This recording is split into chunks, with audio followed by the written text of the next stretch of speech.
Assalamualaikum warahmatullahi wabarakatuh. Perkenalkan, nama saya Aldi Alimudin kelas A, Administrasi Publik NPM 091058041963. Baiklah, saya akan menjawab pertanyaan yang telah diberikan. Pengertian perlindungan hukum bagi rakyat. Pengertian lindungan hukum bagi rakyat merupakan konsep universal dalam arti dianut dan diterapkan oleh setiap negara yang menganggapkan diri sebagai ilmu negara. Pengertian perlindungan hukum di bidang perdata.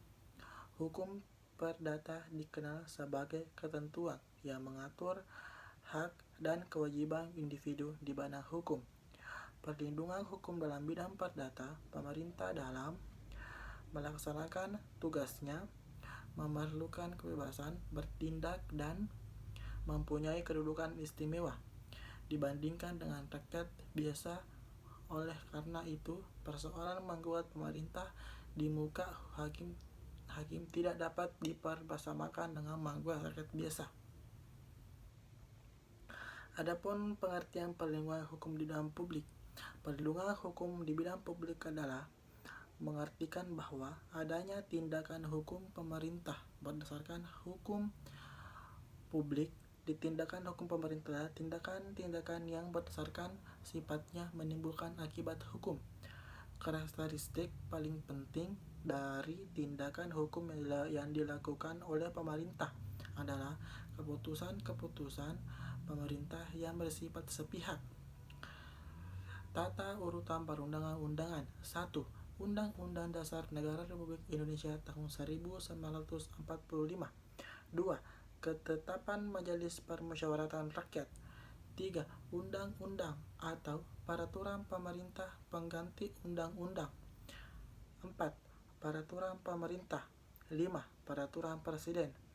6. Peraturan daerah. Peraturan daerah terbagi dua, yaitu peraturan daerah provinsi, peraturan daerah kabupaten atau kota.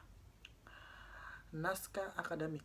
Naskah akademik adalah naskah yang dapat dipertanggungjawabkan secara ilmiah mengenai konsepsi yang berisi latar belakang, tujuan penyusunan, sasaran yang ingin diwujudkan, dan lingkup jangkauan objek atau arah pengaturan rancangan undang-undang.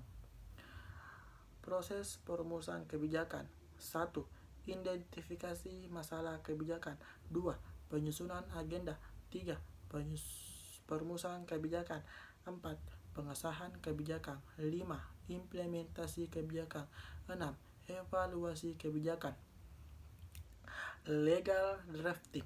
Perancangan hukum legal drafting merupakan salah satu unsur penting dalam praktik hukum. Legal drafting merupakan kombinasi dari dua kata, yaitu legal dan drafting. Secara harfiah, kata legal bermakna sesuatu yang sesuai dengan ketentuan hukum, sedangkan drafting bermakna perancangan atau pengosepan. Jadi, legal drafting dapat diartikan secara singkat sebagai perancangan naskah hukum atau perancangan kontrol atau MOU. Itulah tadi pertanyaan yang saya jawab. Assalamualaikum warahmatullahi wabarakatuh.